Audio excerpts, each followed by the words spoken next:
प्रिय रामायण प्रेमी भक्तों, जब हनुमान लंका को कूद कूद कर जलाने लगे तो राक्षसों की भीड़ भयभीत होकर भाग गई।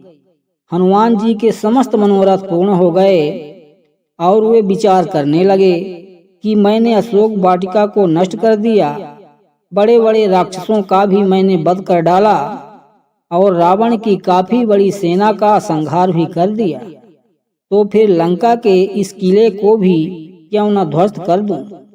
ऐसा करने से समुद्र लंघन का मेरा परिश्रम पूर्णतः सफल हो जाएगा।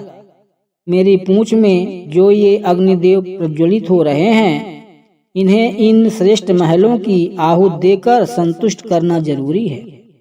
ऐसा सोचकर वे जलती हुई पूंछ के साथ लंका की ऊंची ऊंची अट्टालिकाओं पर चढ़ गए और विचरण करने लगे।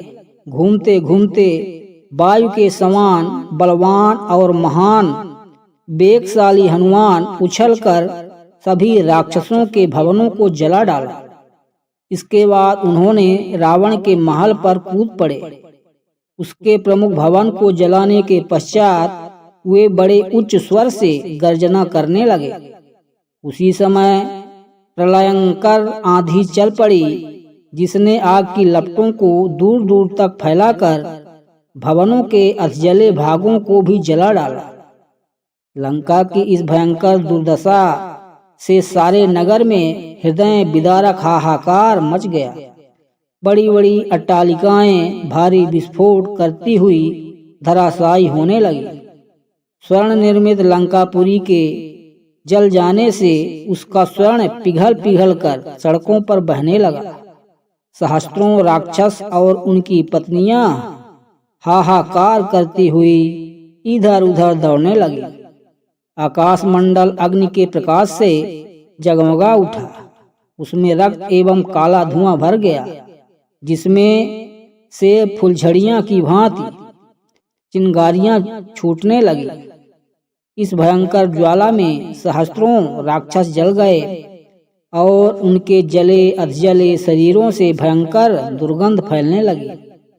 संपूर्ण लंकापुरी में केवल एक भवन ऐसा था जो अग्नि के प्रकोप से सुरक्षित था, और वह नीतिवान विभीषण का महल था।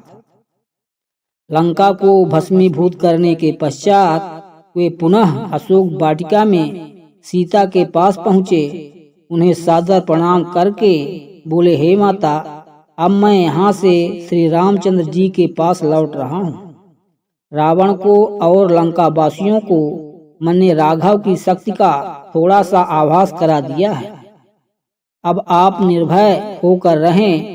अब शीघ्र ही रामचंद्र जी वानर सेना के साथ लंका पर आक्रमण करेंगे और रावण को मारकर आपको अपने साथ ले जाएंगे। अब मुझे आज्ञा दें ताकि मैं लौटकर आपका शुभ संदेश श्री रामचंद्र जी को सुनाऊं, जिससे वे आपको छुड़ाने की व्यवस्था करें। यह कहकर और सीता जी को धैर्य बंधाकर हनुमान अपने रास्ते की ओर चल पड़े। जनक नंदिनी से विदा लेकर तीव्र वेग से विशाल सागर को पार करते हुए हनुमान वापस सागर के उस तट पर पहुँचे जहाँ असंख्य वानर जामवंत के और अंगद के साथ उनकी प्रतीक्षा में आंखें बिछाए बैठे थे। अपने साथियों को देखकर हनुमान ने आकाश में ही भयंकर गर्जना की, जिसे सुनकर जामवंत ने प्रसन्नता पूर्वक कहा, मित्रों, हनुमान की इस गर्जना से प्रतीत होता है कि वे अपने उद्देश्य में सफल होकर लौटे हैं। इसलिए हमें खड़े होकर हर्ष ध्वनि के साथ उनका स्वागत करना चाहिए।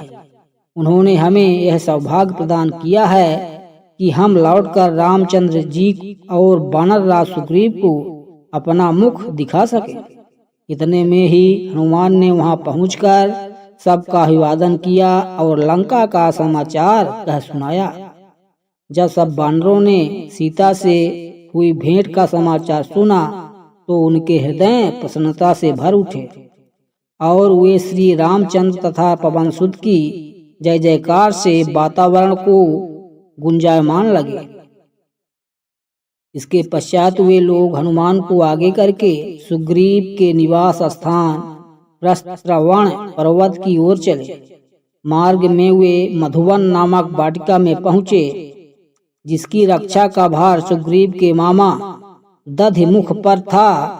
इस वाटिका के फल अत्यंत स्वादिष्ट थे और उनका उपयोग केवल राज परिवार के लिए सीमित था। अंगद ने सब वानरों को आज्ञा दी कि वे जी भरकर इन स्वादिष्ट फलों का उपयोग करें। आज्ञा पाते ही सब वानर उन फलों पर इस प्रकार टूट पड़े जैसे लूट का माल हो।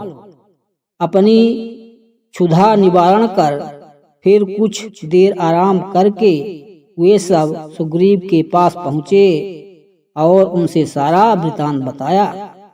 भक्तों, आगे का भाग देखने के लिए कृपया चैनल को लाइक और सब्सक्राइब कर लें।